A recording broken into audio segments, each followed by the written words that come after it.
Okay. All right, I'm live. Hello, hello. Who else is here? BMXers is here. Hey, BMXers. I'll give it a few more seconds until I pop up, and here I am. It's the Nazarite, bringing you Hebrew lore from days of yore.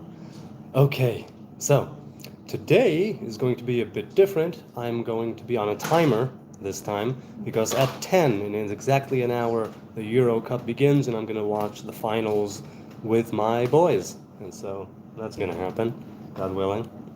So let's see. There were comments throughout the day, and there was the chat from Thursday that I never finished. And that's what I'm going to start with, and we'll just see where it goes from there, because there is also the chat from Wednesday, I believe, which I didn't finish. But again, we'll see how it goes. So let's see. The chat on Thursday. There was a question there. Eiler said, Haredi, right, the people who are called ultra-Orthodox, though I don't believe there is such a thing as ultra-Orthodox, but that's simply a nickname. Haredi, Haredi literally means fearful. And Haredi opposed the state of Israel. That's incorrect. It's not all of them. There are sects of ultra-Orthodox folk who are against the state of Israel. Most of them, I would believe, are not against the state, but they oppose certain facets of the state, for sure. Let's put it that way. But let's keep going. Haredi oppose the state of Israel, as I have heard, as it hinders the coming of Mashiach, of the Messiah. Do you have thoughts on that? So I do. I do have thoughts on that. The idea of the state of Israel being that it's a secular state, it has biblical foundations, if you will, and this is apparent in the way that things are done day to day and in certain laws that do exist in the state of Israel. But it's also a fact that it's secular. So it's not exactly, Israel is not a theocratic state. It's supposed to be a democratic Jewish state.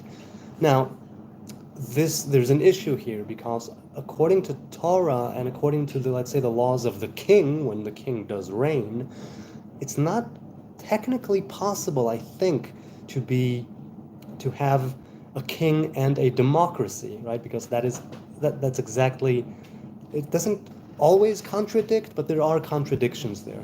And so when the founders of the state of Israel and those who came before them, when they thought of Israel as a Jewish democratic state, that in itself already might pose a problem, and it does indeed pose a problem. Most of the people in Israel are not religious. Most of the Jews in Israel are not religious. There is religion baked right into the state of Israel by virtue of it being the state of Israel, right? Because it's a nation, it's a people, it's a place, it's a speech. Wait, okay. Sneezer, hi, how you doing?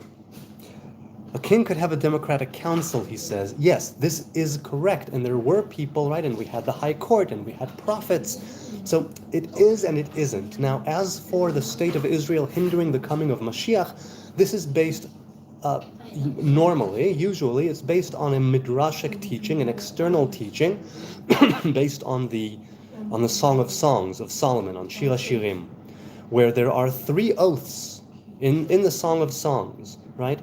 Where God seems to have the children of Israel take an oath that they will not hasten, let's say, they will not be pushing the envelope, and they won't hasten that which has not yet come to fruition.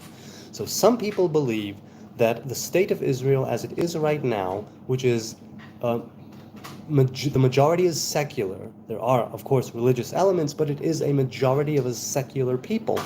The government is not a religious government, even though there are religious members of parliament and there are religious political parties. The system is a remnant of the British Mandate, and it also incorporates some laws of the Hebrew courts of old and of the Hebrew, right, of actual Hebrew litigation, if you will. And there are rabbinic courts, and there is such a thing as a chief rabbi, Ashkenazi and Sfard, and so it's this mix right now. As for the state of Israel hindering the coming of Mashiach, you can look at it in 2 ways. If you're looking at it in so far as the 3 oaths are concerned, right? So if we are not meant to if we are meant to remain in exile until Mashiach arrives and is crowned and he reigns, then the state of Israel is not a legitimate state, and some don't consider it. The Neturei Karta sect of the Haredim are vehemently anti-Zionist, and they sit on different councils and they go to protests that are against Israel. They don't use shekels. And there are Haredim who, while they are not for the Hebrew state, they are not for the state of Israel, they're not wholly against it either. Meaning it's kind of tolerated, if you will. It's not the right expression exactly, but it's kind of tolerated, and it's used as a kind of supplement, not supplement, as a, what's the word I'm looking for? Anyway, the state of Israel is here, they say, until a proper halachic rabbinic law state of Israel, kingdom of Israel, can be established. Meaning it's like a placeholder, right? It's not the real thing, but there is a Jewish majority, and we do have sovereignty, meaning that there is merit to it, even if it isn't the kingdom of Israel proper, with a king, with a high court, a Sanhedrin, with rabbinic law in place, right? Halachic rule.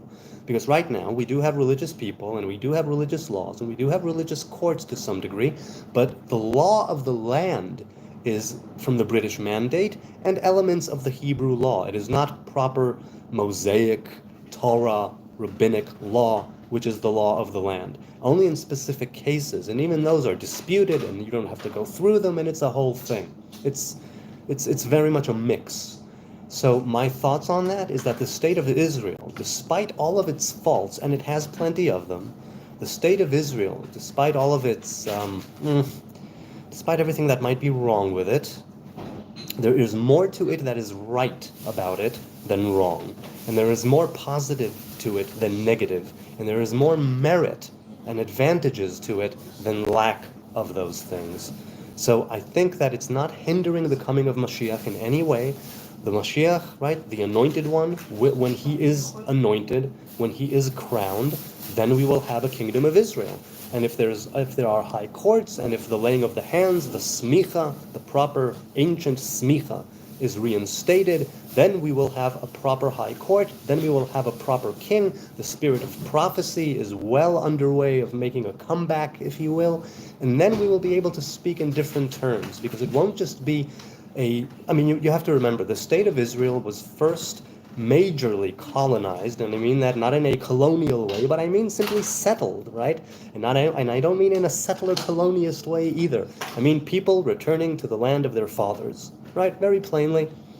The ones who made the major aliyahs, the ones who made the major pilgrimages and voyages to the land of Israel in order to settle it, to reconquer it, and I don't mean that in a negative way, were secular, right? The first Zionists, or the major groups of Zionists at the end of the 19th century, at the beginning of the 20th century, were not religious. They weren't doing it for religious reasons of we're hastening the coming of Mashiach and we're going to build a temple and we're going to live under Torah law. No, they did it because this was the land that we have been praying for, longing for, seeking to go back to for nearly 2 millennia.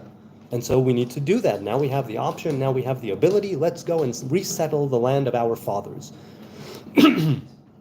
Right, back when it was not even the mandate of Britain yet, back when it was under Ottoman rule, there were people living here. Now, the people of Israel, Jews, if you will, there was always a Jewish presence here in the land of Israel. There was presence of Muslims, there was presence of Christians and other sects and other religions as well. The Baha'is, maybe later, maybe then, I'm not sure. But it was established first and foremost by large groups of non-religious Jews who wanted to reestablish a home in the land of Israel. And only later in 1948 was the state established proper, recognized by the UN, the partition plan and everything, the War of Independence and everything that entails. And here we are 70 odd years later, still with the same kind of deal where you have religious elements to it. But to say that it is hindering the coming of Mashiach, that's based on a midrash, that's based on an external teaching. And while I do understand them, I don't think that's the case personally. I don't think that's the case. I think that you can't hinder the coming of the Mashiach. You can What are things which delay the coming of the king, right? On an individual level, people not being honest, people not following Torah and commandments. But generally, as a nation, as a group, when we repent, when we take on the yoke of Torah, when we take on the yoke of the commandments, when we return to our covenant, that's when Mashiach can and will arrive. And this has been disputed. People say that the Talmud, right? The Talmud says that Mashiach will arrive, the Messiah will arrive either in a generation which is entirely at fault or entirely blameless, something like that. It's a real absolute sort of thing. And I've mentioned this in the past, in previous live streams, that there have been sects and groups throughout history, certainly in the last few hundred years, ever since the 16th century or 17th century, that made it their goal to pollute the people of Israel with so much wrongdoing and so many transgressions that they would sort of force the hand of the Almighty, and He will have to redeem us because we sank so low. The Mashiach will have to arrive. And that wasn't the case, and many people went astray. Shabtai Tzvi, a very famous false messiah who became a Muslim later on, again under rule of the Ottomans, if I'm not mistaken, from Izmir in Turkey. So, I mean, those are my thoughts on it. It doesn't hinder the coming of Mashiach, but I believe we're not quite there yet, right? Because the state of Israel is a secular state. The majority is secular. It is de facto a secular state with religious elements. Even though its foundation is religious, spiritual, it's also, again, a nation, a people seeking to go back to the land of their fathers and their mothers. And so, and reestablish something there, a home. And, well, that's where I stand on that. Let's see if, let's go to the chat here. Okay. Sneezer says, I agree with them, though not entirely the same reasons. Okay, so why do you agree? I wonder. BMXer says, Nuturei Karta might just as well become Muslims, in my opinion. No, come on, there's a very big difference, I think, between Islam and a Jew that is not a proper State of Israel Zionist Jew. I think there's a major difference there. No, I disagree. BMXer says, please speak in an Israeli accent for once, please. You've spoken in other accents in the past, at least a German one. If you want me to speak with an Israeli accent, then I need to know what to say, because it is a little difficult to know what to say just like that on the fly, as Kmo she'omrim. There, I did it. Sneezer says, you make it all sound like a great idea except for the locals. Meaning, it doesn't matter one bit, he says. One of my grandparents used to own the land. It got stolen or sold or whatever. Don't own it no more. Well, look, if you're talking about a right that the Jewish people have to the state of Israel, I say forget the Torah. I say forget the biblical promises. I say forget just history of people who were here, right? Wars that have been fought here. Territory that has been acquired here very recently, right? In the last 70-odd years. If you're talking about what right, legal or military or whatever, all places were taken by force, conquest, different treaties and deals and peace made between enemies, exchanging territories. Israel has done all of that. The fact that we also say, oh, and yes, there is this idea of a land that used to belong to us. We had a kingdom here 2,000 years ago. That, I think, it doesn't hold as much water as de facto things on the ground here and now.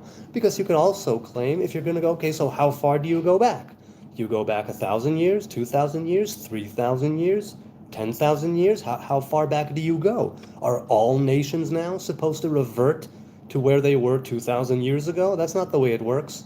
The thing is that the Jews never stopped longing for this land. We pray for it, we seek it, we want it, we call out to it in many ways, not just in prayer.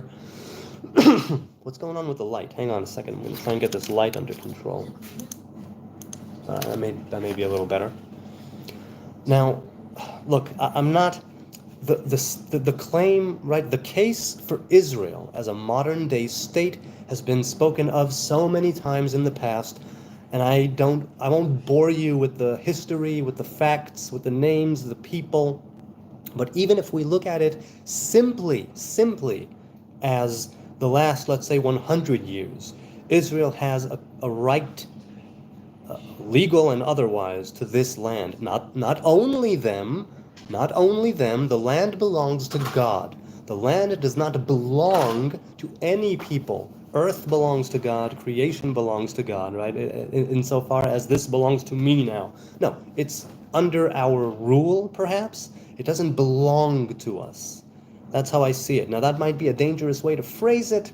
I'm kind of not... The phrasing is a bit off, I'll give you that. But basically, all the way from before the Balfour Declaration, all the way from before the UN got together and said that, and before that it was what? The League of Nations, right? Basically, there was an understanding that the Jews need a home. And what better place than their ancestral home, which was lying pretty much a wasteland, desolate, right? Bereft of the major people who are here now, millions of people, that didn't exist at the time. Only after. Now, again, Christians were here, Muslims were here, Jews were here, a handful. And they were fighting among themselves. And later the British did their own thing because they had to divide the land. And they got the mandate in Jordan, and they got the mandate, right, which was later given to the Hashemite kingdom, or turned into the Hashemite kingdom. And here was the British mandate of Palestine and that whole thing. And then Egypt, right, for instance, had Gaza until 67, right? And Jordan was half Jordanian until 67. So even if we're just talking about wars that were fought and battles that were carried out and land that was conquered, that was recognized as land that's ours now because we conquered it by force, and, we attacked, we defended, people dispute that always. The fact is that here we are now. What's up with the light going on and off? Like, I'm seeing these flashes here. Okay, whatever. Okay, let's see. Bong, James Bong is in the house. Hello and God bless from West Kentucky. Baruch Hashem Kulam. Hey Bong, how you doing? Now, I must ask, do you smoke bongs? Because I would knock that off if I were you. There are other ways. It's just, the lungs... It's no good. What better place? Canada, for one. Well, okay, Sneezer. People thought of Uganda in Africa. People had different ideas. But, and this is the but, while the state of Israel could have been established elsewhere, and there were people throughout history who did establish small land of the Jews, right, before Israel was a state. It just isn't quite the same. Also, you must remember, what better place, because there were Jews here living here. And the first settlers, if you will, and again, not colonialist settlers, people coming back to their own homes, right? Those people fought for land, those people bought lands with money, and they got the deeds, they got the titles, and they became theirs. And then wars were fought, wars of defense as far as the Jews were concerned. Wars of defense in which the IDF kicked people's asses, armies' asses, not innocent civilians. Well, horrible things happen to civilians on both sides at any war, I'm not disputing that. What I'm saying is that no matter how you look at it, there is a claim, a right and righteous claim to the state of Israel. Now, I'm not saying it should be an ethno-state, if that's the right term. And others can live here. But the people of Israel were already here. We were not a majority. That came later. I agree. Nobody disputing that. But we came back to a home which was ours. Not only ours, but definitely also ours. And then with the UN and the partition plan, we embraced it and we accepted it, and others did not. War breaks out all the time. We conquer, we give back land, we get attacked, and the story keeps going. It's just a name, says James Bong. All right, good. Sneezer, let the Palestinians come to Canada. No, you know what? Look, nobody is moving out of here. Nobody. The Palestinians, the people of Gaza, rather, the people of the West Bank, they're not going anywhere. And if they say this is our home too, then yes, this is your home as well. Fine. Then let's separate, if you can't live together beside us, and make a state. Separate. And once again, the question must be asked. If the poor Palestinian people wanted a state, why didn't Egypt establish one in Gaza? Why didn't Jordan establish one in the West Bank? They had almost 20 years to do it, if not much, much more before that. So what's the deal? Only after Israel won the wars, conquered the lands, and established itself here quite permanently, only then did they remember, oh no, wait, we had a flag, we have a history, we've been around for millions of years, and it's ours, so get out. That doesn't hold up. That doesn't hold any water, and it doesn't hold up to any real scrutiny whatsoever. Certainly, if you look at it now, as far as the Torah is concerned, and the Quran, where it does say that the land belongs to the chosen people, the people of the book. That is us. They do not have a claim to this land as far as the Quran is concerned, if I'm not mistaken. Maybe in later verses it might be the case, and they not supersede. They, let's say, overtake, right? They come instead of the earlier verses, if I'm not mistaken. So I might be wrong there. In fact, I'm probably wrong there. Okay, let's see. Wars are always defense, especially to the victor. Okay, Sneezer, listen. Open up a history book. I'm sure you have. Has there been a war that we started from scratch in order to conquer land? Has there been one? Tell me. I stand corrected if that's the case. But if you open up a history book in the last, 70-something years of the state of Israel, right? 76 years. Then show me. Show me where. Show me which war. Let me know. No, people of the book does not mean Quran. People of the book means Israel. People of the book means people of the Hebrew Bible. That's what that means. Am HaSefer in Hebrew. Robert Harrison says, the people that in the West Bank and Gaza was taken by the Ottoman Empire from another land and put in Israel. Right, look, all that idea of displacement and exchanging territories, exchanging peoples, this has always been the way of humankind. We are always fighting, we are always at war. This is how land is won. You can't go starting a war and then cry about it when you lose. You can't, or you can, but you should be simply, then don't start wars with Israel. Don't do it. Don't start wars with Israel and you won't lose. It's that simple. Now, we are a thorn in the side of certain Christians and certain Muslims because according to them, God left us and made a new covenant. And so our very existence is a pain in their collective asses.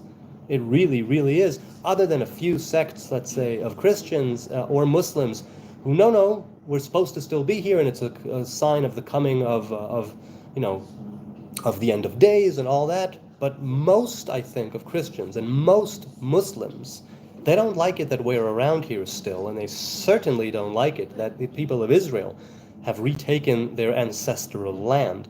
They certainly don't like it that we are sovereign people here in our land. So what are you going to do?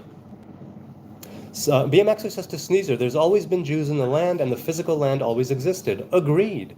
That's exactly the case. That's the point. Why Palestine is a legit country? It definitely is not a legitimate country. There are Palestinian territories, which they call them the occupied territories, but they weren't occupied until 1967, meaning that, if anything, the state of Palestine, the country, should have been there way before 1967. So what's the deal? Somebody is off. Somebody is way off. Jordan could have done it. Egypt could have done it.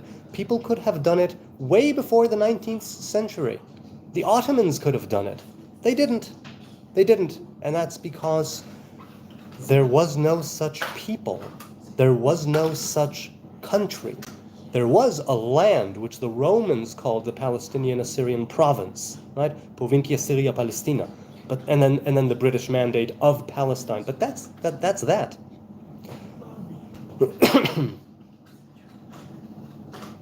Sneezer says, yes, ask non-Jews and you'll find the common history that says who's off.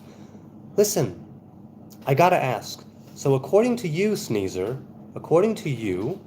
did we begin the War of Independence? According to you, did we begin the Six-Day War? Did we begin the Yom Kippur War? Did we begin other wars either there was casus belli, right? Either there was a call to war a claim. A claim. Well, what's the word? Either there was provocation of real sense, where it was declaration of war without declaring it, right? Like closing off the straits of which one is it? Of Amman? I don't recall. But let me know. Tell me in the comments, Sneezer, when have we done it? Maybe I'm wrong. Okay. Robert says, in the Torah, Yaakov told Joseph he wrestled with a man. Yes, El Shaddai nira elai beluz be'eretz Knan vayivarech oti. Right, if I'm not mistaken, that's the filter bubble in Israel, no doubt. Okay, Sneezer, but you're still not giving me facts. Give me facts. Tell me dates, names, wars, battles. Tell me who were the combatant, who were the ones, what theater, when. Give me dates and names and times, and I'll say, oh, okay, I'm wrong. Tell me, I'm actually asking. I'm not walking blindly believing government propaganda. The history of this land is filled with blood because Israel has been attacked, in the common era, I mean now. In the last 70-something years, Israel is repeatedly attacked. We repeatedly win. We give land for peace. We give different things for peace. We give so many things. I am for the Israel in the clouds, not the country. All right, well, like it or not, Israel is a country. Israel is a state. And so you're going to have to make your peace with that. And I mean that quite literally. People need to make peace with Israel because we're not going anywhere. And we will fight. We will definitely fight to stay here. Not because we are more warmongering, bloodthirsty, savage a-holes, but because if we are attacked, we defend. That's literally what it comes down to, and every sovereign nation does the same thing. Israel is constantly, repeatedly asked to do things that no nation in its right mind would do. No nation. We do things that have not been carried out in the history of war, as far as I know. Certainly not in the history of modern-day urban warfare.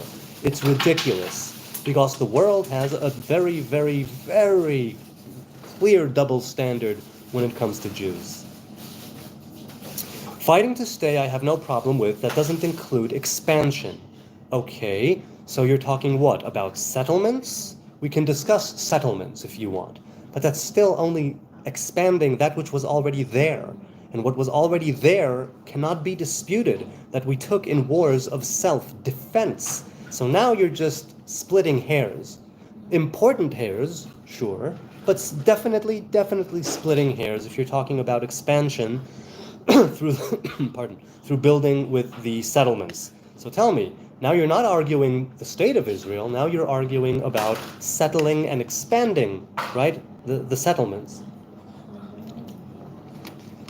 And might I remind you, Sneezer, while you might be comprising an answer, you might be typing out an answer now, we have given so much land for peace.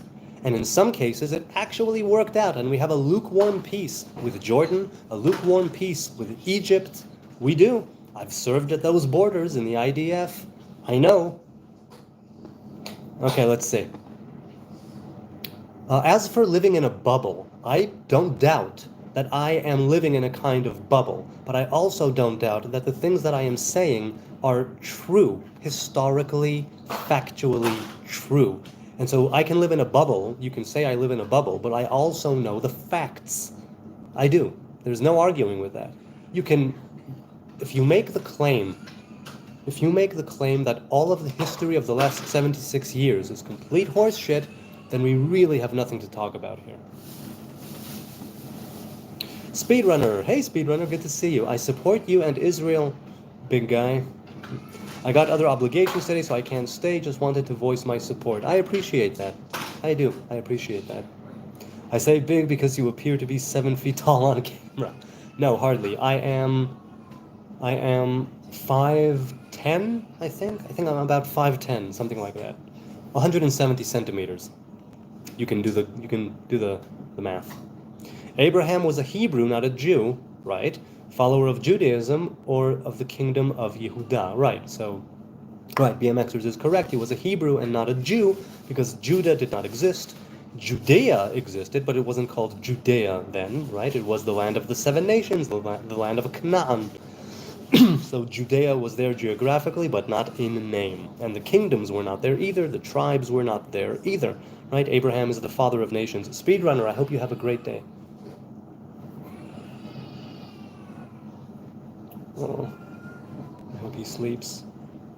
Okay, let's see. So yeah, Sneezer, if you ask non-Jews, obviously we'll disagree. Obviously we will disagree. I wouldn't think otherwise, because people love to hold Israel to a double standard and to standards which they wouldn't hold anybody else to. And we see this played out all the time, all the time. And once again, I am not a blind supporter of Israeli propaganda. I am not a blind believer of Israeli propaganda. I am not a blind supporter of the government. Israel does plenty of things that are wrong. I say that loud and clear, unequivocally. Unequivocally. Does it mean that Israel needs to be destroyed? No. Does it mean that all Jews need to be destroyed? No. And that's what Israel's enemies are saying. No more Jews. They either convert or they are destroyed. And certainly no more state of Israel. None. From the river to the sea, they say, meaning no Israel. Genocide. Let's kill them all. I'm not really for that. Sneezer says, that area has been at war for longer than anywhere less than Africa. There is a reason why hold you to high standards. You are an example. Let's grant that proposition. Let's say that it's correct to hold Israel to these standards. Just because this land has been disputed and been at war, that's your claim? Not following you. No, Israel did genocide. It means a united Palestine. Nothing says there cannot be Jews. I said like every other country. Yes, but Israel's enemies, who are all around us, Israel's enemies do not want Jews here. They want all Muslims. No Israel. They want the name of Israel eradicated. They want Israel taken off the map. They want all Jews to die clearly. And if really, seriously, if you don't believe that, we really don't have anything to talk about. Honestly, because we are fundamentally at odds. And you know me, I'm for open dialogue. I'm willing to admit when I'm mistaken, when I'm wrong, when I've said things out of turn, whatever the case may be. But it's just not, I'm just not finding any common ground with you. Then stop making enemies. Okay, so according to you, even before there was a state of Israel, right? Let's take the massacres in Hebron of the 1920s. There was no state of Israel. There was no Israeli sovereignty. There wasn't even a majority of Jews at that time, if I'm not mistaken. So we made enemies back then? Seriously? Tell me. Look it up. Look up the massacres in Hebron in the 1920s. And tell me, what was our sin then, other than the fact that we are simply of the Hebrew faith, and they dislike us on that very basis, no more, no less. Now it's been the magnitude is much larger, but it's always very basic Jew hatred, Hebrew hatred, no more, no less. Seriously, look it up. BMXer says, I know I've said in the past that the rabbis who put the Tanakh together got the story of Shimshon from Hercules, but maybe the story of Hercules came from Yaakov, who wrestled with a mighty angel and won. Well, look, Hercules had a lot of different tasks, not just the one. If anything, then, right, Hercules had what, 12, 13 trials? I'm forgetting my mythology right now, but he had a certain amount of trials. And Abraham, according to our traditions and the Torah, Abraham had 10 trials, right, starting with leave your father's home and culminating in the binding of Isaac. 10 trials that he went through, 1 through 10, and then, right, then he was able to get the name Avraham, then he was able to get the covenant of circumcision, then he was able to, well, I mean, Isaac came after that, but the point is that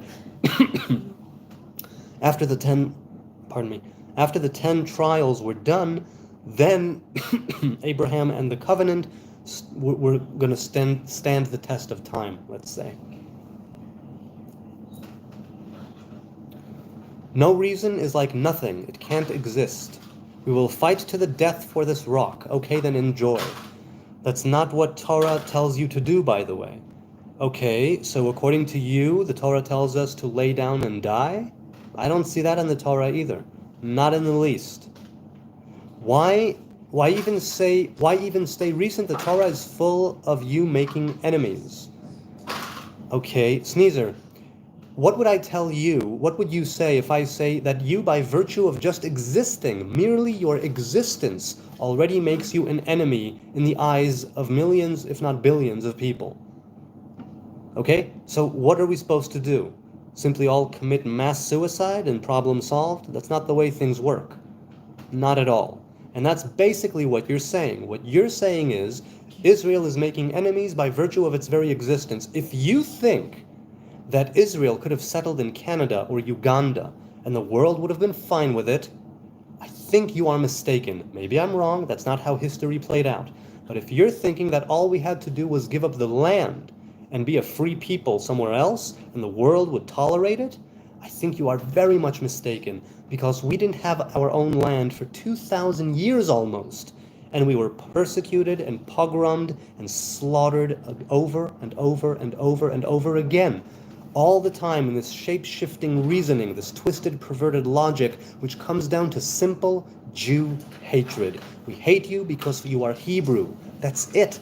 They don't need any other reason. The fact that we have a land now certainly gives them some legitimacy as far as the world is concerned. The fact that we have this, that now we are called Goliath, when we are literally of the house of David, and of the tribe of David, and of the house of the kingdom of David. But you're not making any sense. You really aren't. Okay, let's see. BMXers says, Angelo. Hi, Angelo. How you doing? Okay, BMXers says, because everybody wants to stay near the equator. Bad thinking, by the way. Are you talking literally about the equator of the earth, of the globe? I would agree, me existing is an enemy to most churches. Okay, let's say that you are an enemy to most churches. Are you being actively persecuted? Do you have people coming after you to kill you constantly, without fail, always? Really? If so, then we are in the same position. But if not, then we are not in the same position. What are you going to do? Most churches worship mammon. So again, do you mean mammon as in the Hebrew word mammon, wealth and riches and money? Or do you mean Ammon or Mammon, the false god? Which one do you mean there? Sneezer says, I am of the true Christians. Yes, churches mostly are not. Yo. Equator is full of war for that reason. The entire earth is full of war. Always has been. The fact that there are pacts and treaties of peace now, that's the outlier. The earth has always been filled with war. There has always been a conflict somewhere on the globe. Never has there ever been world peace among the entire globe, as far as I know. I might be wrong. Sneezer says, the false god gives wealth. I don't understand the question. Oh, okay, so that's what you mean. You mean the same thing. You mean the same thing. Listen, we will fight to the death for this rock. We will fight for our survival. And right now, our survival is here. We survive here. And we are here. The state of Israel has been established. Many people did not want it to happen. Muslims and Christians alike. But it happened. So now you're going to pretend you're going to pretend that it didn't happen? Again, that's not the way things work. Israel has been attacked repeatedly. We defended ourselves. You don't think that's the case? Look up the actual wars as they are laid out in impartial books of history. Look it up. Again, if you want to talk about settlements, I'm willing to talk about settlements. But the fact that Israel exists and it's under constant mortal existential threat, if you're turning your eye away from that and saying that's bullshit, then that's, I don't know what to tell you. Life on Earth requires adaptation. I concur. Life on Earth does require adaptation. I agree. Ariel says, hi Ariel. Israel should send me money. If they did, I would be able to visit. Well, hey, get in touch. get in touch with different organizations. Do it. They will give you money to come here and visit. I'm not sure about ages and certain groups. I don't know what your history or background is exactly. But there are groups, there are people who set aside money, who donate money to have people come and visit. And I don't just mean the birthright people who come here high school age or college age. I mean even people your age. All right, let's see.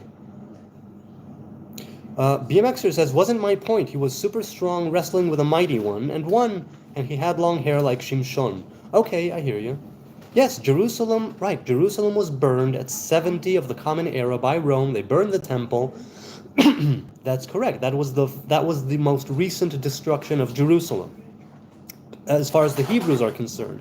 But throughout the Crusades, right, and the Mamluks and the Byzantines, and there were so many others who came and conquered, and they were conquered, and back and forth, right, Muslims and Christians fighting over the holy city for centuries. So what's your point? Ariel, please ask them to send me a ticket, or somebody from Israel adopt me. Yes. Okay, wait. It could have been an inside job, says Angelo. Not sure what you're referring to there. Are you referring to something I said, or Israel has never lost a war, says Jane Bong. It's correct. It's correct. So far, we have not lost a war, and people hold it against us. Many countries and nations, they want us gone. And it's a pain. We are a pain in their ass. So they want us gone. Correct. Since the establishment of Israel in 1948, they have never lost a war. Yep, that's correct. Now, we've had many allies, the U.S. being the chief one, and people from Britain and people from others helping us out. There's a reason why people want the state of Israel to exist. People who do want it to exist, there's a reason. And I think that's not, it's not chance, it's not coincidence. It really, really isn't, in my estimation.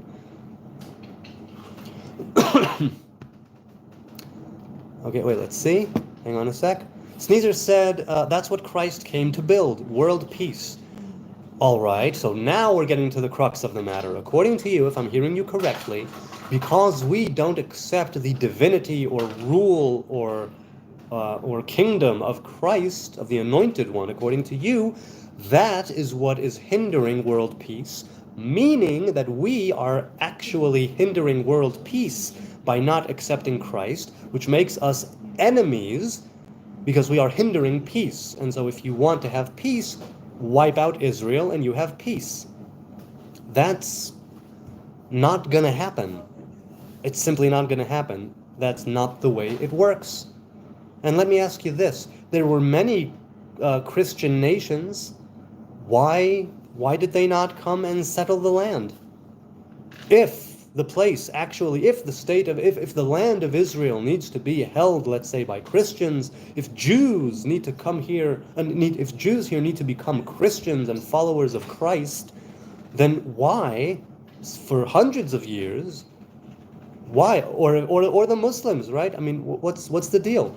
They didn't establish in the land the kingdom that it should have been according to the Muslims and the Christians.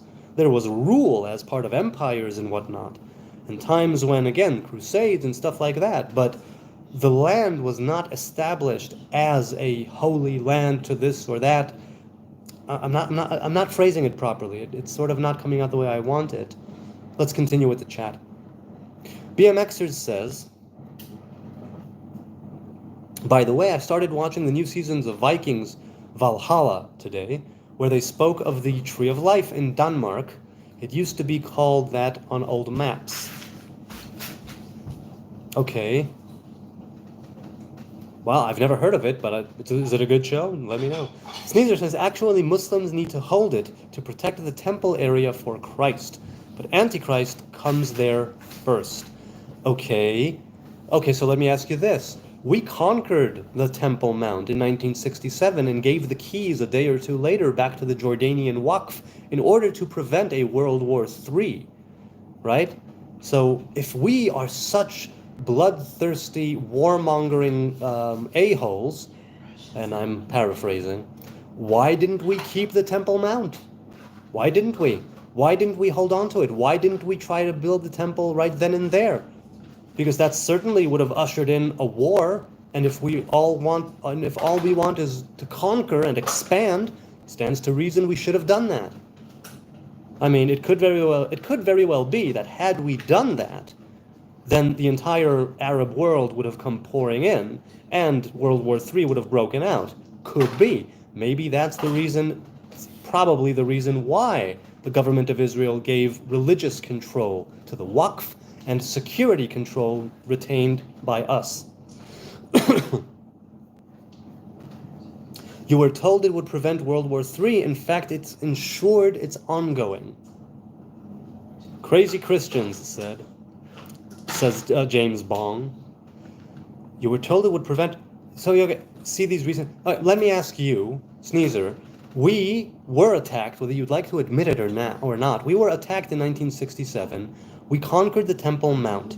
According to you, what should the Israelis have done with the Temple Mount after it was conquered? Because we settled for the Western Wall, and we gave the keys to the Waqf. We gave the keys to the Jordanians. We said, here, take it. We don't want it. You worship there. So what do you think we should have done? I'm actually asking. I'm not trying to trap you or anything. I'm actually asking you what you think we should have done. As for the Antichrist comes first, according to you, the Antichrist comes first. I'm inclined, right? There is no hero without an adversary. So I understand what you're saying. BMXers says, was more proof to me that the Danish are from the tribe of Dan. I see. More proof? Is there any other proof? Could you enlighten me? Do you have previous proof or evidence that the Danish, were of the tribe of Dan? I'm curious. And Sneezer, you don't have to look to recent years. You need to look only to the last 70-something years of the establishment of the State of Israel. I don't think you need to look too far back, or too recently. Okay, thanks. Let's continue. Did I miss it? I mean, I'm sure I missed a few things in the chat. Robert says, can you tour the cave Melech Shaul took a dump in? I'm thinking yes, though I'm not sure if they have pinpointed the location of the cave. I love that line. I love those verses where David just eases up to him, like he slides in there, he cuts off part of his garment, and he slips right out. That's something. And the dialogue between Saul and David, when Saul breaks down crying, and when David calls out to him, who has the king of Israel gone up against? This flea, this dead dog that is me. You know, who are you chasing after? I'm just a little dude. And look, I could have killed you. I don't want to war with you. It's really heartfelt. It really, really is. Because I think, David at that point knows that he's going to rule. But he does not want the anointed one touched. Right? He tells Yoav, his general, do not touch him.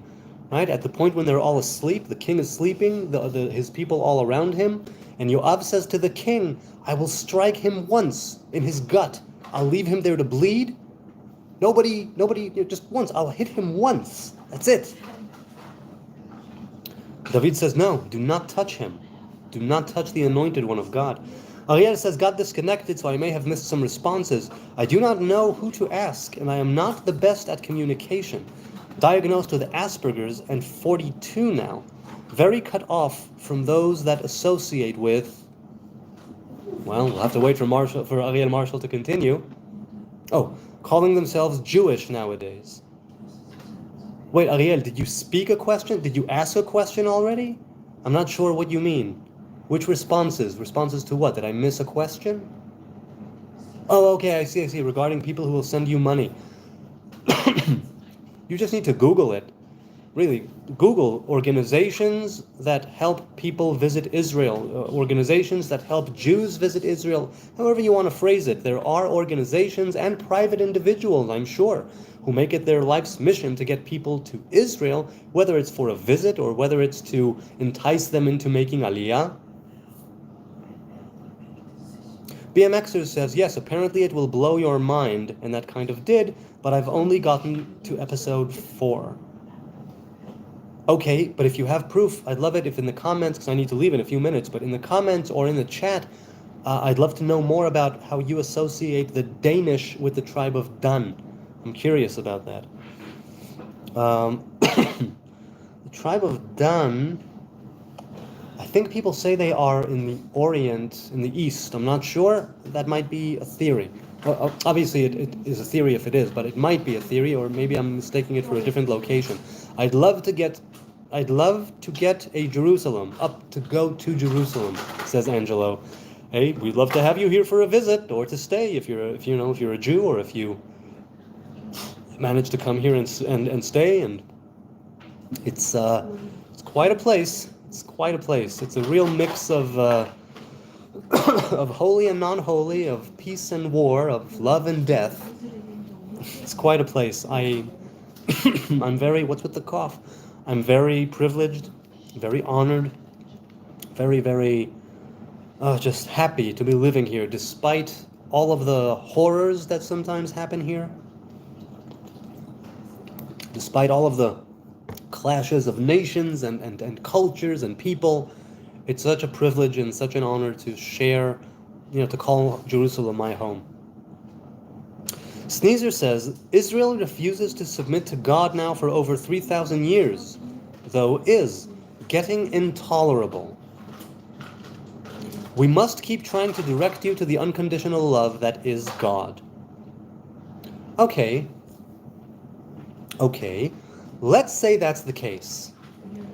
You are the judge of whether or not we should be wiped out. You are the judge of whether or not we should be back at our ancestral land. If you read the 5 books of Moses, you see that Adonai tells Moses, even after they transgress, even after they miss the mark, even after they get famine, war, exile, and they are sold into slavery for cheap prices in the lands where they are exiled to, the covenant still stands. And if they repent, when they repent, they will be back in their ancestral home promised to Abraham, Isaac, and Jacob, and conquered by the 12 tribes. So the Torah itself, there's a reason why you people call it the Old Testament, but for me it is an everlasting testament. So, in the testament that I hold to be the current one, it says that we will get kicked out. It says that the land will not tolerate us transgressing. It says that the land itself will boot us out if we forsake the covenant, and that the covenant will remain. The land will experience all of the Sabbaths of the land that we didn't keep, and then we will come back eventually, even if it's a very small percentage. We will be back. That's what the Torah says. Okay, let's continue. Again, I keep saying we are not for wiping you out. Yes, but the enemies of Israel are. The enemies are, and we are surrounded by enemies, hostile, terrorizing countries, nations, groups, and people all the time.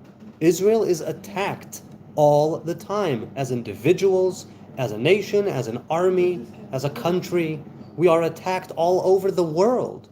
So yes, the enemies of Israel are not all you, Sneezer. The enemies of Israel want to wipe us out. Now, I don't know what would make you acknowledge that, maybe nothing. But by all means, it's free to think whatever you think and feel however you feel about it. But the truth, historically, is that people are waiting for us to be wiped out in order for them to come and do what they will. What's your name, if you don't mind me asking? I'm Jacob. I'm Jonathan or Jonathan, whichever one is you're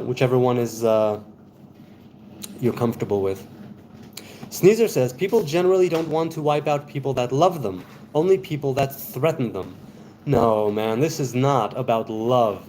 We are a threat by virtue of our very existence. You don't seem to quite understand that our enemies, our very existence is a thorn in their side, and they want us wiped out. That's it. completely wiped out. Then stop threatening, which is the same thing as saying stop existing. That's not going to happen. All right, I will start loving, you say. You know, you seem to be laying everything that's wrong at the feet of Israel. And to some degree, you are correct. And the Torah says the same thing. Everything that goes wrong for you, people of Israel, can be laid at your feet. You need to get your act together and continue and carrying on the covenant, Torah, commandments, living a righteous life. On that we can agree. But the mere existence of the people of Israel is what is the threat. We are the threat, not a military threat, not a spiritual threat. The Jewish religion does not seek to conquer the world. We don't proselytize and try and convert others. Thanks. On that note, it's time to go watch some soccer, which is pretend war, unlike the actual war that's going on now. I will continue this discussion tomorrow, God willing, 10 p.m. Israel time. Until then, good night from Jerusalem. And enjoy the finals if you're watching.